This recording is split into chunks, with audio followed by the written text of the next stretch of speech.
Hi everyone, welcome to another video, and today I'm going to talk about how I'm getting ready for another winter off-grid up here in Maine.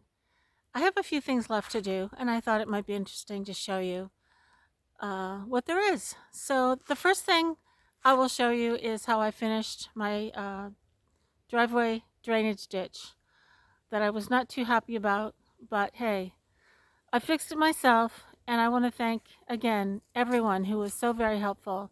You gave me some great tips, some great ideas. Very much appreciated. So I'm going to turn this around. Now, first thing, what I did,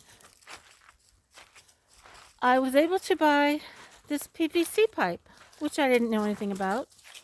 I found an incredibly helpful and well-stocked, huge hardware store I had never been to before. So I bought two 10-foot sections,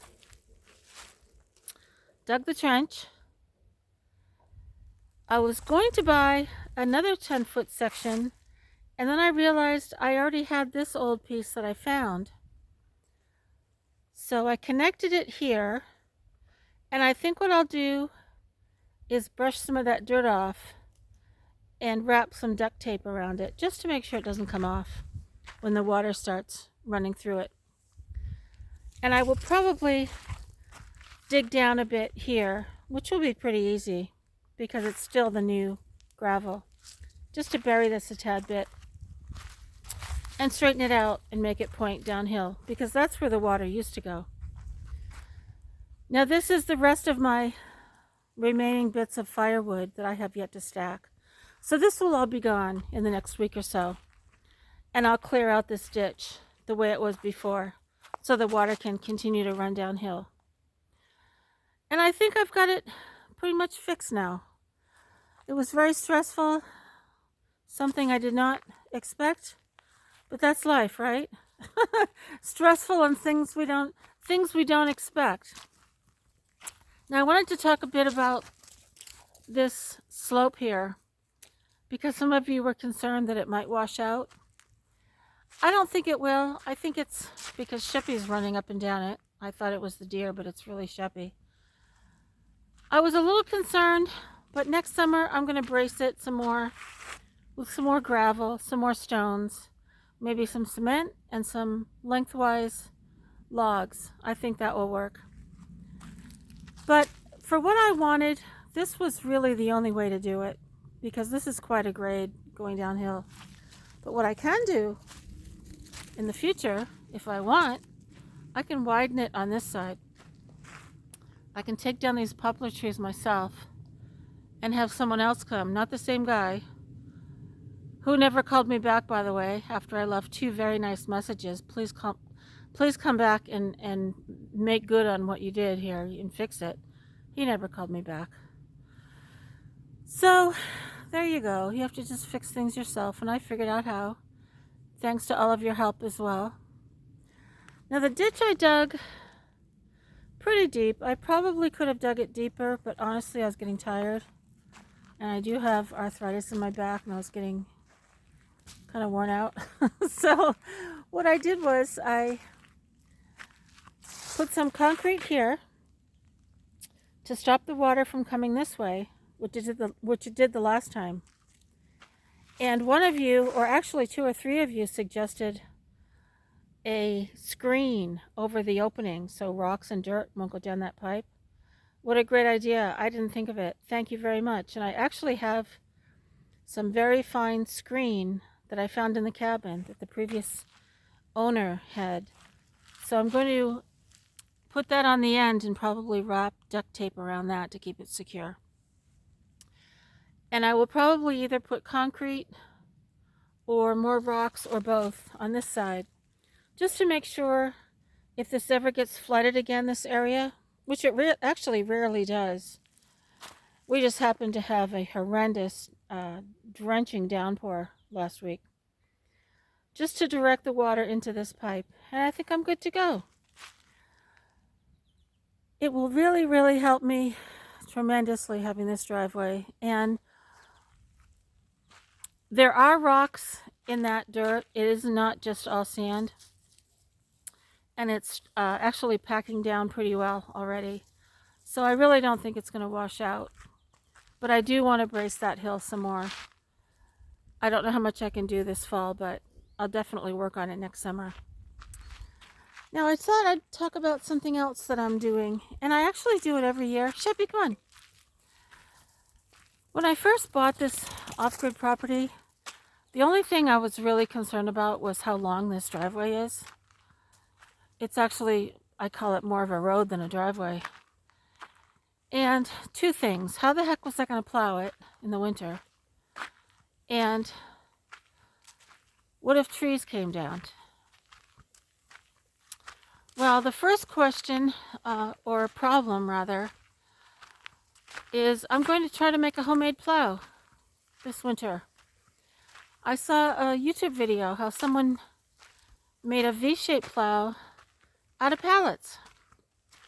And somehow he weighed it down. I don't remember how he did it, but I think he put logs on it. But it was a V-shape, and it was a pull behind. And in the video, it worked great, because my tires, obviously, will pack down on either side.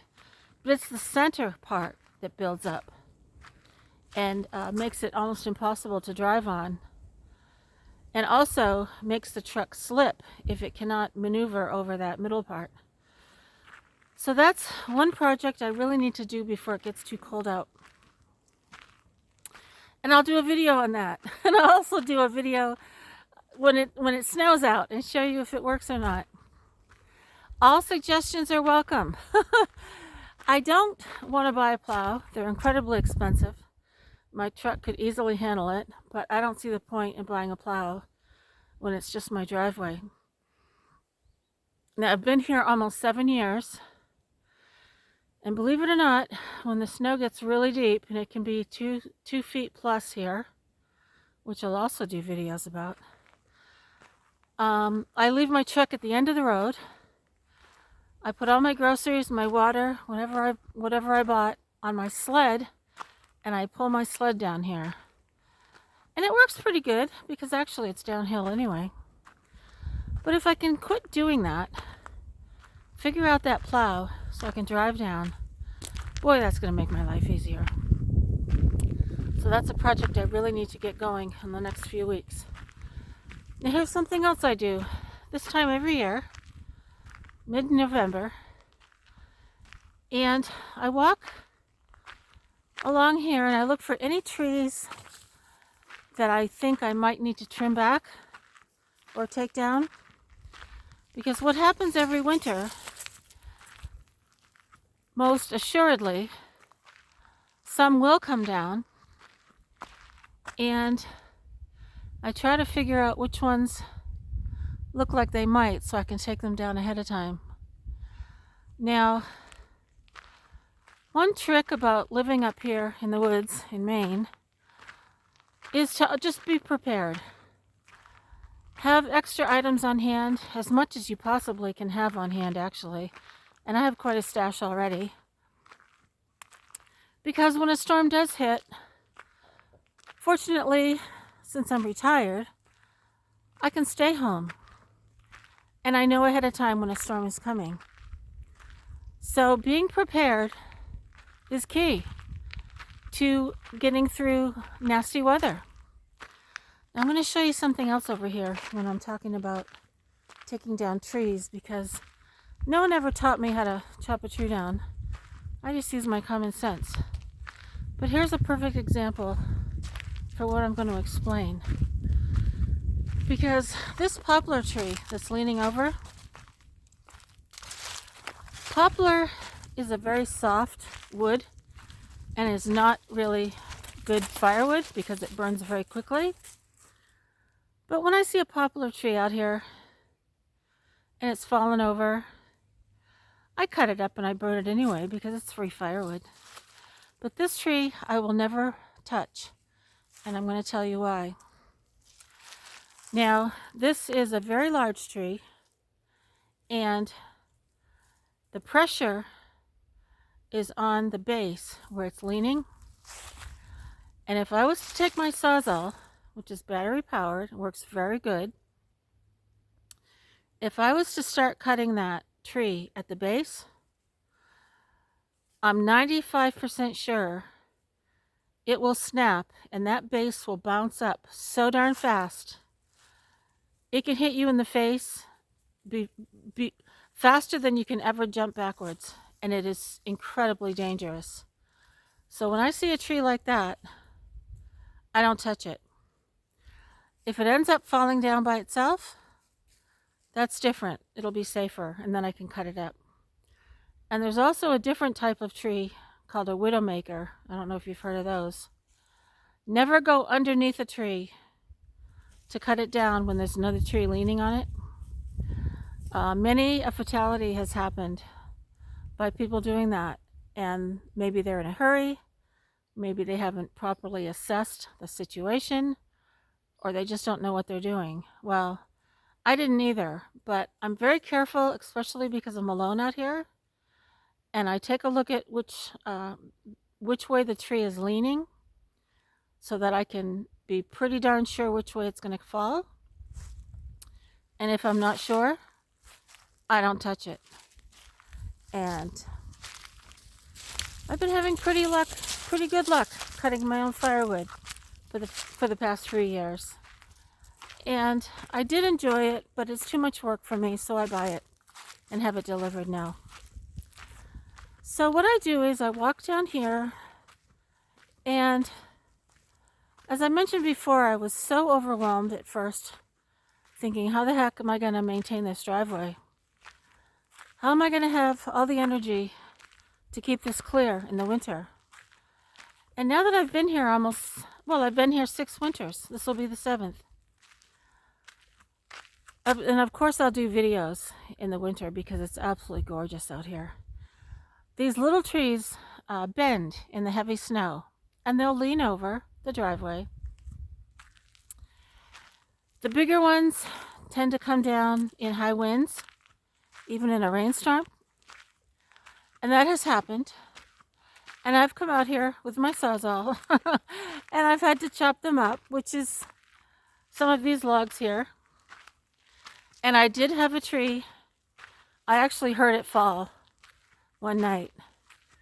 And this huge tree came down, and I was actually very, very nervous about touching it because it was not completely on the ground. It was just sort of leaning. I could have hired someone. I could have found someone to come out with a chainsaw and do it for me, but I wanted to do it myself.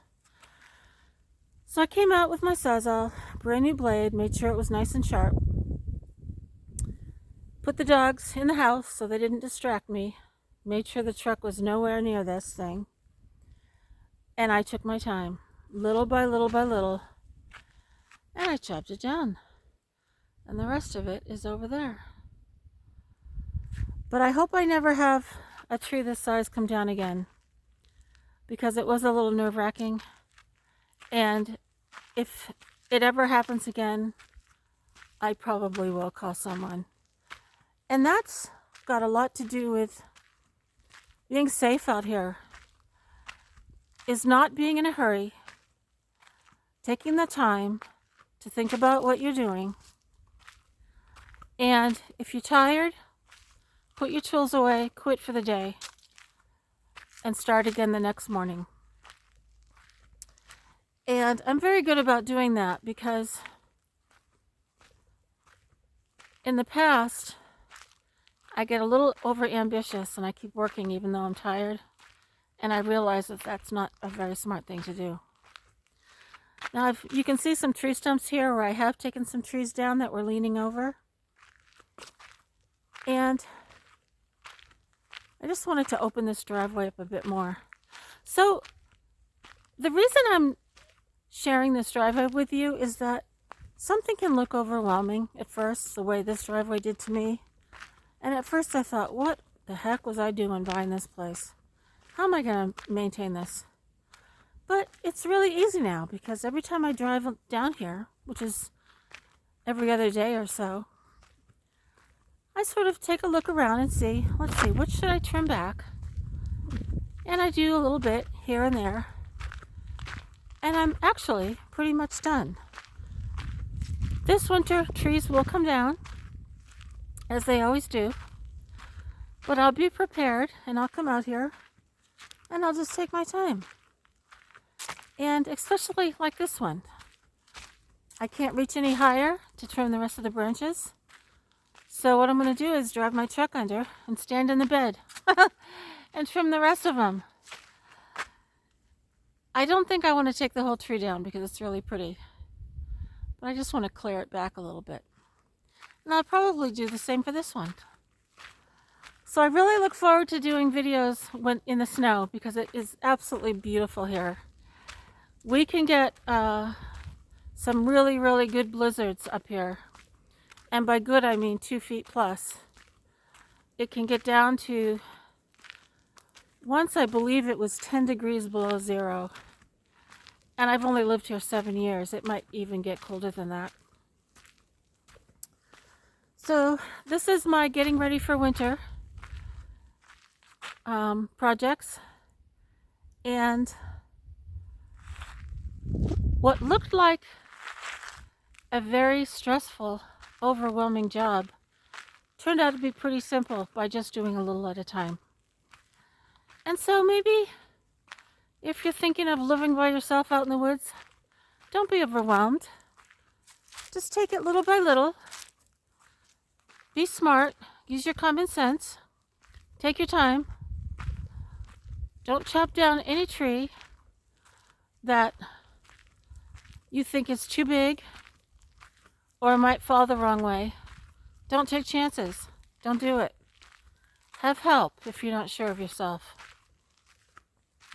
And I've taken down so many trees now, I feel pretty confident. But yet, still, I'll come across one that's a little bit questionable, and I will do it. It's not worth taking the chance, especially being out here by myself. So, I hope you enjoy my off-grid videos, and please feel free to ask me any more questions about what else I'm doing to get ready for winter. I'll still have my sled if I have to park at the end of the road, and that would be in an extreme case if we got even more than 2 feet of snow. I would not drive the truck down here because I don't want to get it stuck down here. I would rather leave it at the end of the road and walk in. The last thing I ever want is to get this truck stuck. The major reason I would leave it at the end of the road would be when this is ice, which does happen March, April, where the weather will start turning warmer during the day and it might rain, but then that will all ice over at night, and that is extremely dangerous. And I also have little bits of drop-offs here and there. So I'm very careful with that also. And yes, I do carry sand in the back of my truck, but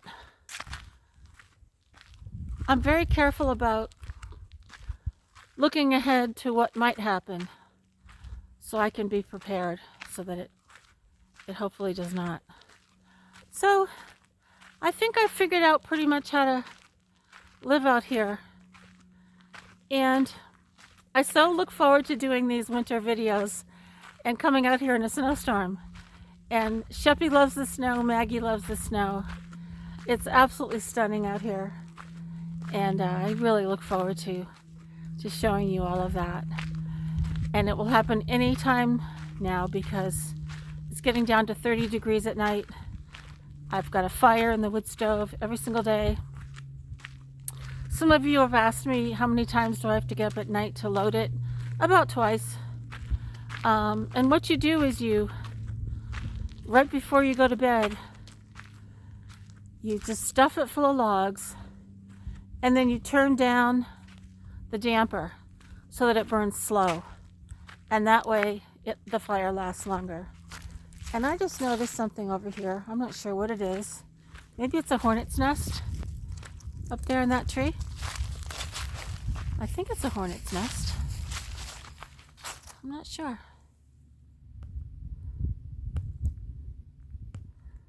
Kind of a strange looking thing up there. It might very well be. So thanks so much, everyone. I really enjoy creating all of these videos for you. And I hope you're looking forward to winter. I am. I absolutely love it up here. I love all 4 seasons because I'm from New England anyway.